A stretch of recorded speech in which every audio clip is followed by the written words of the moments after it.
Bom dia, boa tarde ou boa noite para você que está assistindo. Boa tarde, Giovana. Boa tarde, muito obrigada por ter me convidado para esse programa tão importante, principalmente pelo assunto, né? Educação, gente. Com certeza, muito importante. Obrigada por ter aceitado o convite. Boa tarde, Vitória. Boa tarde, muito prazer, muito obrigada por ter me convidado aqui hoje. É uma honra. Prazer e a honra são todos nossos, né, de ter conseguido um espacinho aí na sua agenda, né? Dando continuidade às reuniões acerca dos problemas sociológicos, hoje a nossa pauta é a Escola que Queremos, com as convidadas Giovana, mestre em psicopedagogia, e Vitória, mestre em história. E a mediadora Jéssica, eu, mera estudante do terceiro período de filosofia. A vida escolar, como ela acontece e como se desenvolve, é muito importante para a formação pessoal e profissional do aluno. O que dizer a respeito da introdução da criança a um ambiente totalmente novo, Vitória? Então, desde o início da educação da criança, ela já deve ser acompanhada com a cultura, porque a gente, querendo ou não, a gente está no meio cultural, né? E quando a criança, desde o início, ela tem esse contato direto com a cultura, com dança, música, e essas formas inseridas em didáticas de aprendizagens, principalmente, ela tem uma, ela vai ter um gosto melhor, maior, entendeu? Em relação à escola, aos estudos, porque ela não vai ver uma obrigatoriedade. Ela vai ver como algo prazeroso, algo atraente. E também é muito importante que nos anos que antecedem o ensino médio, Fundamental 1, Fundamental 2, é muito importante que tenham as matérias obrigatórias como química, matemática, geografia, português, para a criança poder ter um direcionamento do que ela vai querer no futuro dela. Além disso, é muito importante que as escolas estabeleçam métodos e didáticas de aprendizagem, porque o que a gente vê hoje em dia é, por exemplo, lousa e giz, e acabou, entende? Não tem algo para entusiasmar os alunos. O método da Montessori, Maria Montessori, é um método muito interessante, que ele dá uma autonomia muito grande para a criança, e isso é muito importante para quando ela for crescer, entende? No método da Montessori, ela vai ter uma gama de possibilidades muito maior de se interessar pelos estudos e de abranger toda essa área. Com certeza, né? Não basta empurrar conteúdo, a gente tem que mostrar a importância daquilo que o aluno está recebendo de conhecimento, né? E deixar que ele tenha um tanto de autonomia, né, sobre aquilo que ele está fazendo. E sobre o Exatamente. currículo escolar comum dos anos iniciais aos anos finais, Giovana, cabem alterações? Bem, a Base Nacional Comum Curricular, ela tem a tentativa de igualar o ensino em todas as escolas do nosso país, desde a pública até a particular. Mas a gente sabe que não é bem assim, que possui várias adversidades. Os alunos de escola pública possuem um ensino defasado na maior parte das vezes, e os alunos de escola particular, em grande parte das vezes, vêm até mais conteúdos do que os propostos. E além de tudo isso, além de diversos problemas na base da educação, como a falta de estrutura, como professores não muito motivados, creio que a gente poderia colocar algumas alterações, principalmente no nosso currículo. Como assim alterações no currículo? Proporcionar para um aluno a flexibilidade e a autonomia de escolher o que eles querem estudar, o que ele tem vontade de estudar, vontade de aprender, o que ele quer seguir para a sua vida profissional. Então, como a gente poderia fazer isso? Possuindo uma carga horária fixa, com matérias que são necessárias, como matemática, português, história, ciências, e uma matéria com uma carga horária itinerária. Os alunos vão escolher como vão preencher essa carga horária. Como assim? Cada um com a sua afinidade define quais matérias quer ver mais, muitas vezes artes, muitas vezes história. Algumas pessoas, tipo um aluno que quer prestar medicina, ele vai o quê? Ele vai correr atrás de ter sua carga ocupada por matérias biológicas, que é aquilo que ele necessita. E isso, além de trazer uma autonomia, diminui a taxa de evasão escolar, aumenta a motivação do aluno de ir para a escola e, acima de tudo, prepara o aluno para fora da escola. Prepara o aluno para o mercado de trabalho, para a faculdade, porque é algo necessário.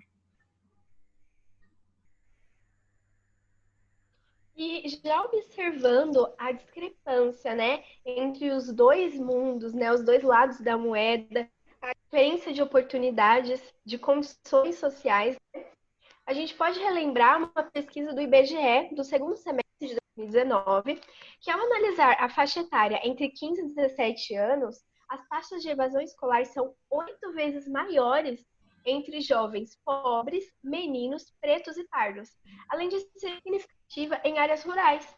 Os números de repetentes são alarmantes, principalmente na rede estadual de ensino e no nono ano do ensino fundamental. Por que isso está acontecendo, Giovana? Bem, creio eu, com base nessas informações e com base nos meus conhecimentos, que isso muitas vezes acontece porque a faixa etária analisada é aquela que começa o quê? A querer trabalhar, a querer auxiliar os pais, principalmente de classes inferiores, de áreas rurais. Tem aquela necessidade de que chegou em uma certa idade, vai começar assim a trabalhar, vai começar a ajudar os pais, por questão muitas vezes de necessidade. É a necessidade que prevalece. E para combater isso, tem diversas atitudes que devemos tomar a fim de que o quê? Que esse jovem não saia da escola, que esse jovem não vá procurar trabalho muitas vezes num tráfico de drogas, que esse jovem não abandone a escola muitas vezes para cuidar de seus familiares que estão dentro, porque a educação, sim, ela traz a ascensão. E o jovem saindo, a dificuldade dele arrumar um emprego, a dificuldade dele crescer na vida vai ser muito melhor. E a longo prazo vai ser muito pior ele ter abandonado a escola cedo. Com certeza, né? E até onde vai o papel da escola nesses casos, Vitória? Como chamar esse aluno para a educação, para a cultura? Como manter ele ali por perto? Bem, como a Giovana já citou, a realidade que a gente tem não é compatível, né? E um estudante de uma escola particular tem bem mais possibilidade de estudar, de estar ali só focado na educação, enquanto um aluno de uma fundamental, principalmente no interior ou numa área periférica, não tem essa realidade. A escola, ela vem com um papel fundamental de incentivar essa criança, esse adolescente, esse jovem, ao quê? A buscar, mesmo em meio às dificuldades, os seus próprios estudos.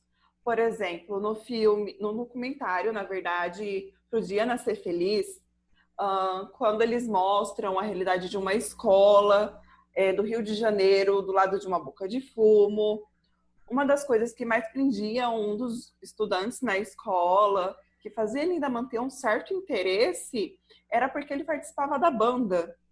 Isso é um exemplo claro de como o incentivo da escola, por meio da cultura, pode incentivar os alunos a estarem lá dentro. E uma coisa acaba levando a outra, sabe? Além de que a escola pode, além disso tudo, ela tem um dever de dar um apoio para o aluno, um apoio psicológico, um apoio um tanto certo emocional, porque muitas vezes a gente sabe que não está lá fora, não é o papel exato da escola dar esse apoio, mas é a realidade. E é isso.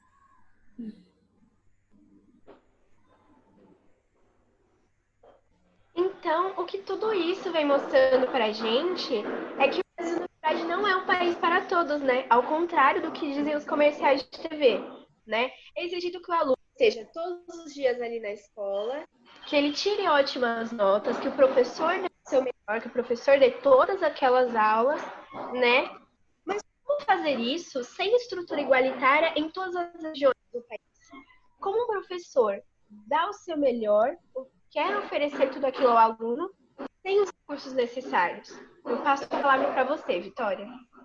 Então, Muitas das atividades que eu já vi durante toda a minha vida, das atividades que incentivavam os alunos a buscar uma leitura maior, uma pesquisa maior, foram por meio de dinâmicas na sala, por exemplo, um teatro em relação a um livro que é obrigatório no vestibular.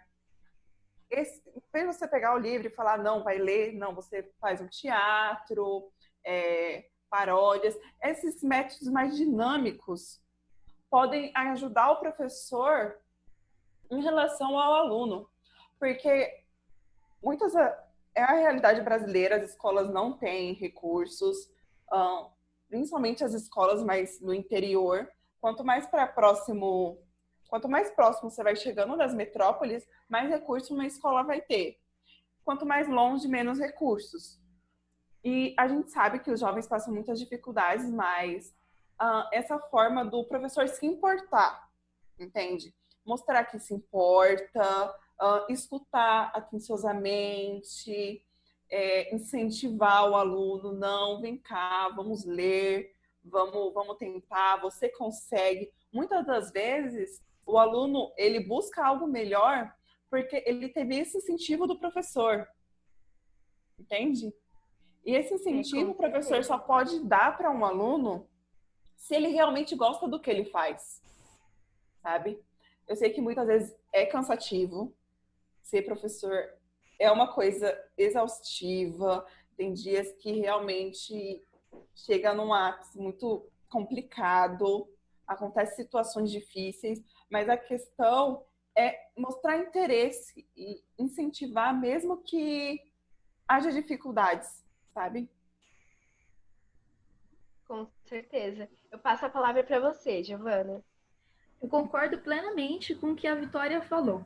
A discrepância entre regiões e entre esses ensinos é muito grande.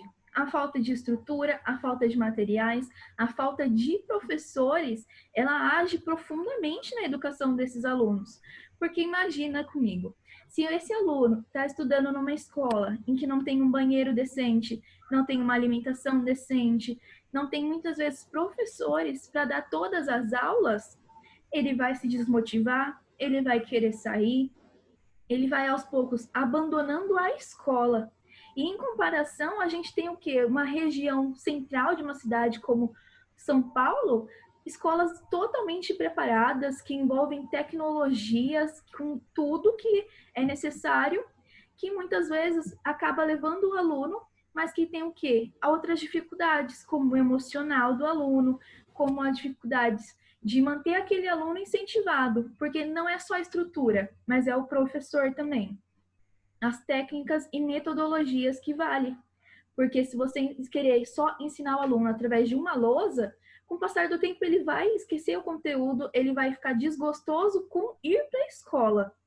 Porque a dificuldade existe, ela está no nosso meio, tem diversos professores que dão tudo para os seus alunos e que muitas vezes não recebem o mesmo, não recebem a atenção pela a maneira de o ensino, a educação, aos poucos, foi perdendo sentido para muitos. Ela não foi mais uma chave, não é mais considerada por muitos é a partir daqui que eu vou ganhar um futuro. Mas é visto como uma parte obrigatória de eu preciso estar aqui por causa que o governo está mandando eu estar aqui.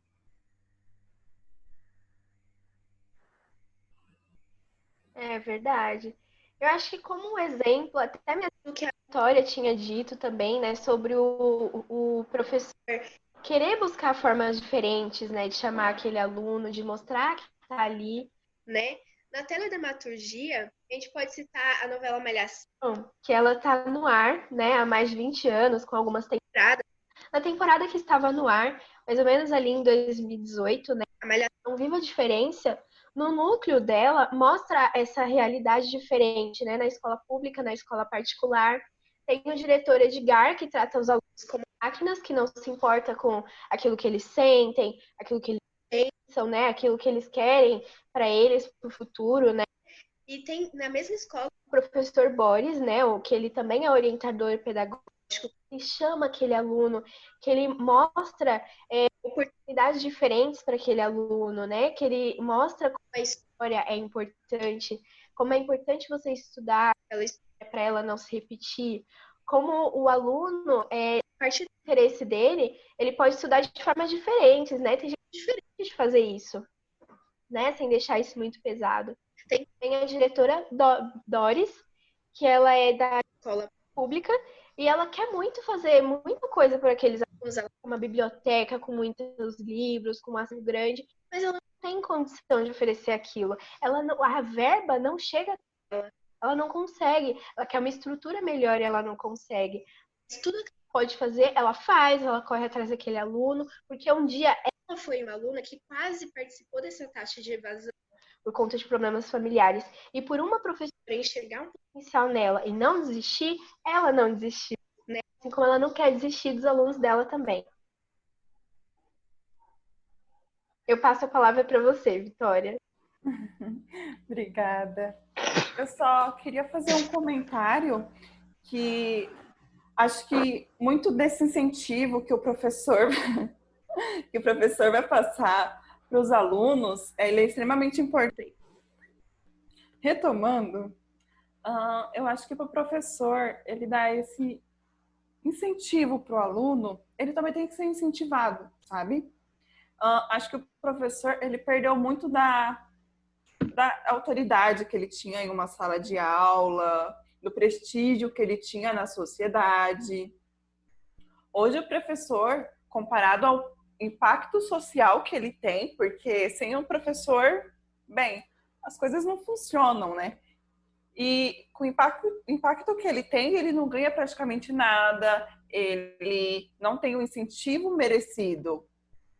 Isso é extremamente importante, porque um professor, quando ele fica desmotivado, ele não vai ter condições de motivar ninguém, sabe? Ele precisa voltar a ter esse prestígio não só dentro da sala de aula, como também fora, como no meio da sociedade, que as pessoas realmente dê valor. Quando um aluno chega no pai e fala, o professor fez isso e isso, o pai não brigar com o professor, entende? Porque é isso que acontece hoje em dia. É o pai que vai na escola e xinga o professor, briga com o professor, porque o professor deu uma nota vermelha para um aluno.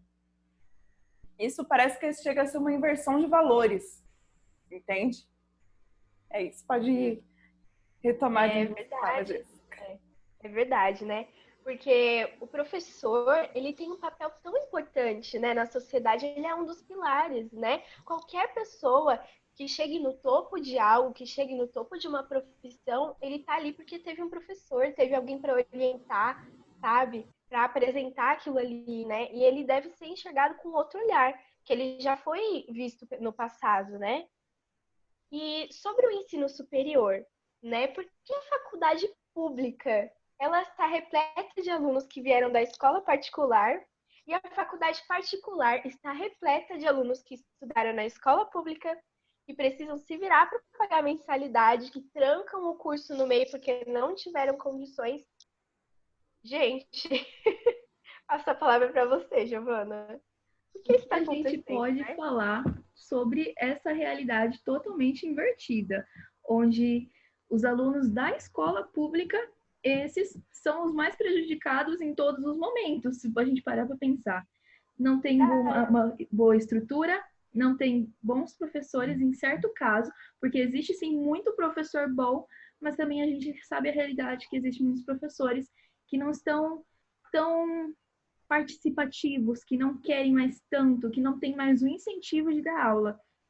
E isso ocasiona o quê? Em alunos com muitas vezes dificuldades financeiras, que vão ter que correr atrás de uma faculdade particular pelo seu método de entrada ser muito mais fácil do que uma faculdade pública, dominada por alunos que vieram de grandes cursinhos, como Objetivo, como Anglo, que vieram de escolas que muitas vezes a mensalidade dava para pagar com certeza um mês ou até mais em uma escola pública não, uma faculdade particular. Então, que a gente fala sobre isso, onde a gente vai percorrer esse caminho para saber o que fazer com esses alunos, sendo que o nosso próprio sistema não tem base. Nosso próprio sistema não dá um apoio para esses alunos. Gente, acho que deu ruim. Voltando, perdão, galera, a gente teve um probleminha de conexão, mas já tá tudo resolvido, né? Eu passo a palavra para você, Vitória, acerca das faculdades públicas e faculdades particulares, né? Os papéis invertidos. Sim, acho que esse é um grande problema que a gente tem, né, na nossa educação, porque desde o princípio, lá antigamente, quando o Brasil ainda era império, a gente tinha uma falta muito grande de profissionais formados, né? E aí teve todo um investimento em faculdades, criaram as faculdades federais, que existem até hoje, e houve um investimento muito grande nessa área, desde aquela época, entende? E aí, o que acontece? Esse investimento continuou vindo até os dias atuais. Tem a gama de investimento que vai para a faculdade, para o ensino superior, é muito maior do que vai para o ensino médio e para o ensino fundamental. Porque no Brasil, as pessoas focam mais no ensino superior do que no ensino fundamental. E isso é discrepante. Por quê? Porque como que um adolescente, um jovem que estudou a vida toda numa escola pública, entra em uma escola, numa faculdade pública? Ele não consegue. É muito difícil. Tem que ter um esforço muito grande que muitas vezes a maioria não tem, porque não tem condições de ficar estudando sozinho por conta, porque tem que trabalhar. O correto, sim, seria ter uma equidade de investimento nos dois ramos, tanto o ensino fundamental e médio, como no ensino superior. Porque senão acaba que, de uma maneira ou de outra, a educação sendo somente para quem tem dinheiro, para a elite, né? Acho que isso também é uma forma de deixar as pessoas pobres, as pessoas mais carentes, sem acesso. Porque sem o acesso à educação, elas vão reclamar do quê? Elas vão reivindicar o quê? Sendo que elas não têm noção dos seus próprios direitos, sabe? E o que a gente vê, por exemplo, nas faculdades públicas é uma grande gama de alunos vindo de particulares, e nas particulares a gente vê pessoas pobres que ali ralam o dia todo para poder pagar a mensalidade de uma faculdade, e de cursos que não sejam tão caros também, porque se for um curso como direito e medicina, elas não vão querer cursar, porque entrar na pública é difícil, pagar numa particular para muitos é impossível, sabe? Sem contar que, tipo, nas faculdades particulares e nas públicas também, no ensino superior ao todo, a gente vê que tem um ensinamento e tal, mas não tem um aprofundamento no ser. No Paulo Freire, por exemplo, ele tinha um método dele de ensinar com base no que a pessoa tinha conhecimento. Isso seria o ideal numa escola pública. Agora, uma escola pública, na faculdade pública, ela é para a elite. Esse método que é mundialmente conhecido não é inserido lá. Porque a elite não precisa desse tipo de método, sabe? Compreendo tudo que você falou, né? O conhecimento é uma arma muito poderosa. Talvez por isso eles não queiram deixar na mão de todo mundo, né? Isso é Com triste, na certeza. verdade, né? E pegando a deixa aí de Paulo Freire, né? Que era um grande defensor da educação para todo mundo, né? Para todas as idades, né? A taxa de analfabetismo no Brasil, ela passou de 6,8% em 2018 para 6,6% em 2019. Apesar dessa queda, minúscula, mas uma queda, que representa cerca de 200 mil pessoas, o país ainda tem 11 milhões de analfabetos, né? Como chamar essa galera para uma nova chance, Vitória?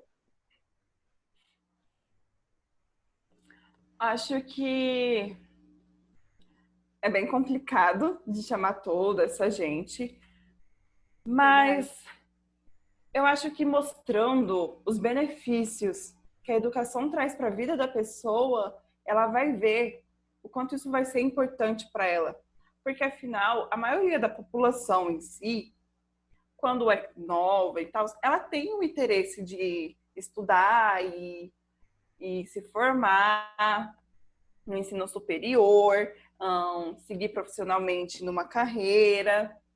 Só que no decorrer da vida, com todas as dificuldades, elas vão se perdendo.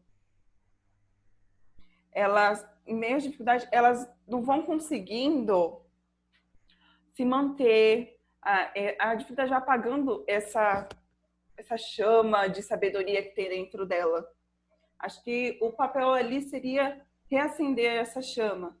É tipo, com programas, com professores que se disponibilizem a ir atrás dessas pessoas. Livros é extremamente importante. Pessoas que, tipo, uma rede, acho que é a questão da população se juntar e formar uma rede. Eu sei ler, eu sei escrever, tá, você não sabe, eu vou lá, eu te ajudo. Pode ser o básico, entende? Mas o que seja para a pessoa começar a ter um certo nível de leitura, para ela poder ir para ramos mais avançados e conseguir seguir a sua carreira. E o sistema educacional brasileiro, ele tem estrutura de educação de jovens e adultos, Giovana? Cabem alterações no programa? Bem, o EJA, eu acho que assim, todos concordamos que ele simboliza uma tentativa. Simbolizam tentar correr atrás de um sonho, uma superação, porque não é um ensino fácil. Não é fácil você atrair adultos e jovens que largaram a educação muitas vezes há muito tempo, trazer eles de novo para a sala de aula. E algo até retratado em uma novela da Globo chamada Segunda Chamada, é essa dificuldade de manter eles dentro da sala, é a dificuldade da falta de estrutura. Respondendo a sua pergunta, não, a gente não tem estrutura. Em minha humilde opinião, não há uma estrutura assim que consiga manter eles dentro de uma sala, que eles venham terminar respectivamente, porque muitos entram e tem que terminar o primeiro ensino fundamental, o segundo ensino fundamental, para depois terminar o ensino médio. E é um caminho assim a se percorrer que é muito grande. E cada um tem aquele seu problema, a sua dificuldade. Muitas vezes são pessoas que abandonaram a escola quando tinham 10 anos, não sabiam nem mesmo escrever. E o que a gente pode trazer de alteração?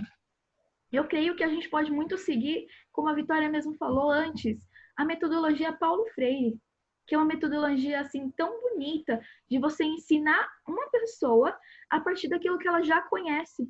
Você ensinar ela a partir daquilo que ela vê no dia a dia.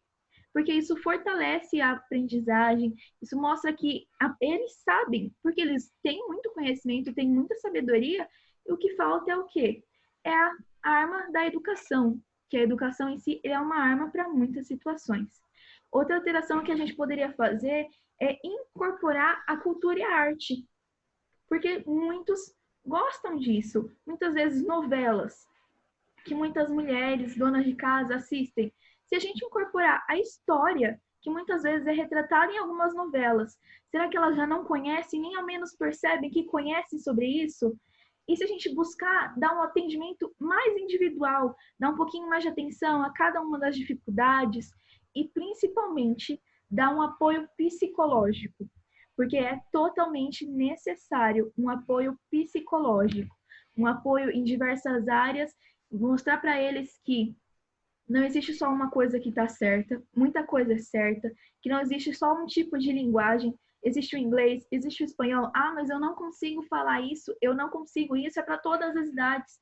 Muitas vezes a gente possui dificuldades de falar uma língua, ah, eu não sei falar inglês, eu não consigo falar espanhol. Mas e Libras mesmo, uma linguagem tão linda e tão importante que não é ensinada no dia a dia? Por que a gente não insere isso, mostrando que sim, eles têm conhecimento, que podem chegar longe e que aquilo é só o início do sonho deles?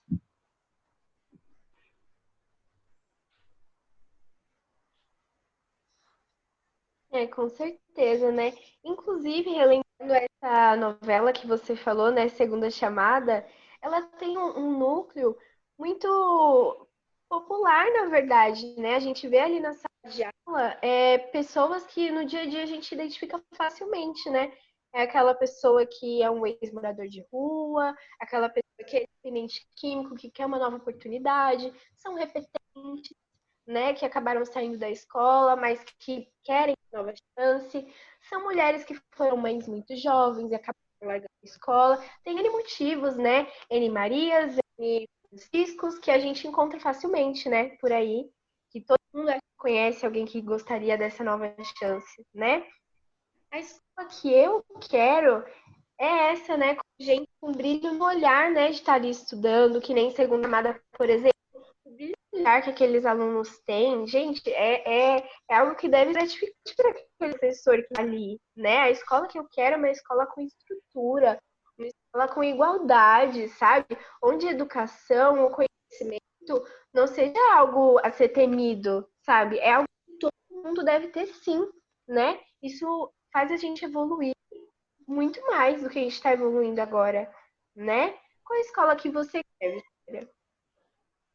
A escola que eu quero, eu acho que é uma escola acessível, principalmente porque se você for pensar, a gente, de uma maneira ou de outra, pensa muito nos dois polos, Nordeste e Sudeste, sabe?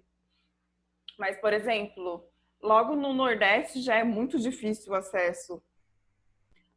No Norte, então, muitas crianças não passam a vida, chegam à fase adulta sem aprender, porque não tem acesso aí para a escola, porque precisa de um barco para chegar lá, por exemplo. Eu acho que a questão é a gente querer uma escola acessível, uma escola que todos consigam cursar, que a educação ela seja a base primordial do nosso país, que seja um investimento maior, porque com base na educação tudo vai melhorar. A educação é a base. Se a gente não cuida da base, o resto desmorona, como a gente vê atualmente. Muitas coisas que estão voltando do passado que não deveriam, se as pessoas tivessem a educação correta, sabe? Acho que é isso. E qual a escola que você quer, Giovana? Bem, a escola que eu quero é a escola que dê autonomia para os seus alunos, a escola que os ouça, que faça uma democracia, porque somos alunos, mas temos vozes, temos necessidades e aquelas que em conjunto ficaria muito melhor. Seria a escola com apoio psicológico, a escola que mostre o caminho para que venhamos todos seguir longe. E a escola que mantenha sempre o brilho no olhar e a empolgação, o incentivo, porque a educação é a arma mais preciosa contra diversos problemas atuais, até mesmo a corrupção, o uso de o racismo, preconceitos que muitas vezes podiam ser quebrados desde a base, que é a escola. Acho que é isso. Com certeza. E como diria Paulo Freire, né? A educação não transforma o mundo, né? Ela transforma as pessoas e as pessoas transformam o mundo, né? Acho que é isso que a gente quer, é isso que a gente está precisando, né? E a nossa live está chegando aqui no final, né? E você que está aí assistindo, qual é a escola que você quer? Deixa aí nos comentários que a gente vai ver tudo, tá bom? E é isso, gente. Tchau, tchau. Muito obrigada pela presença, tá bom, meninas? Sei que a vida de vocês é muito Ah, corrida, né? Mas é sempre a gente estar debatendo, né, sobre esses assuntos. Eu espero convidar vocês mais vezes, né? E também aparecer mais vezes aqui. Não sou eu que sempre estou aqui apresentando, né? Mas é isso, gente. Tchau, tchau. Muito obrigada, tchau. Tchau.